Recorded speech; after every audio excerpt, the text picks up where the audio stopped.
araw mga manoy, mga manay. Nandito na po ang maestrong Bicolano Kalikotero. Sir Manny po at your service.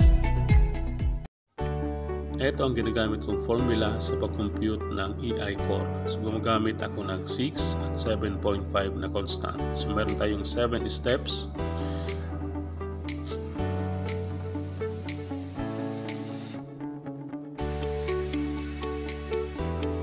Itong next table, ito ang equivalent power.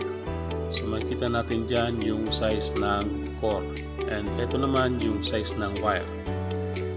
So dito sa size ng wire, hindi ibig sabihin kung ano ang na-compute natin, yun na ang susundin natin. Pwede rin tayong gumamit ng ibang combination. Pero parehas ang turn per volt na gagamitin natin. So sa given, ang gagawin natin ay ang constant is 7.5, ang primary voltage is 220 volts AC, secondary voltage is 110 volts AC, at ang core natin, ang size ng core is 2x2. So ito po ay request ni JTV3449.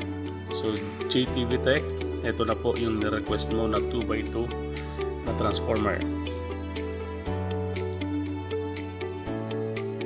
So formula natin is AC is equals to thickness times width. So AC is equals to 2 times 2. So AC natin is 4. So number 2. So turn per volt equals to constant divide AC. So TV is equals to 7.5 divide 4. So turn per volt natin is 1.9.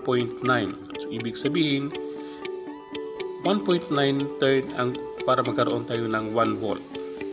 So number 3 is TP is equals to PV times TV.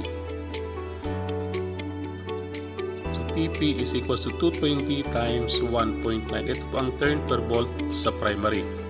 So TP is equals to 418. Ibig sabihin, ang primary natin ay mag-create tayo ng 418 turns para mag-create ng 220 volts.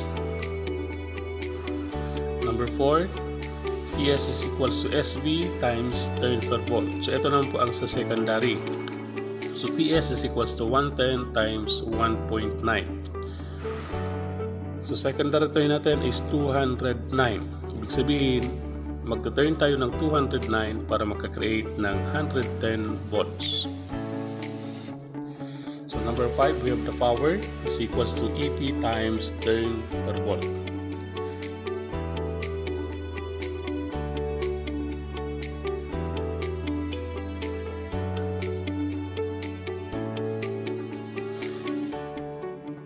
P power is equal to 300 times 1.9. So ibig sabihin, ang primary natin mayroon siyang 570 watts. So yun ang wattage ng ating transformer, 570 watts. So number 6, IP is equals to power over PV. So 570 divide 220. So the current ng primary natin is 2.59 ampere.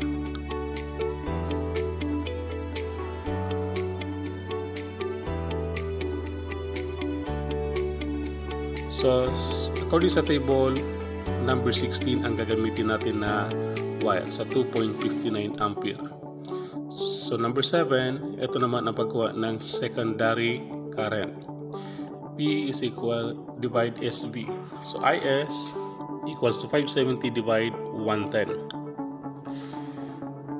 So IS natin is 5.18 ampere.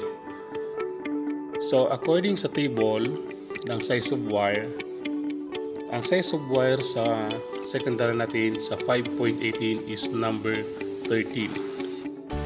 So yan po ang combination ng primary and secondary. Number 16 sa primary, secondary ay number 13. So sa pagkuha naman ng total current ng ating transformer, i-add nyo lang po yung primary at secondary current. So 2.59 plus 5.18, so we have 7.77 ampere or 8 ampere. So ibig sabihin, mayroon tayong 8 ampere sa computation natin na ito.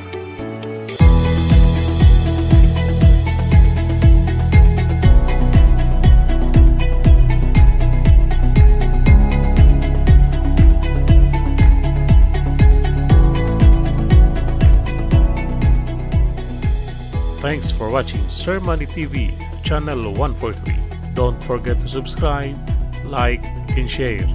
Thank you.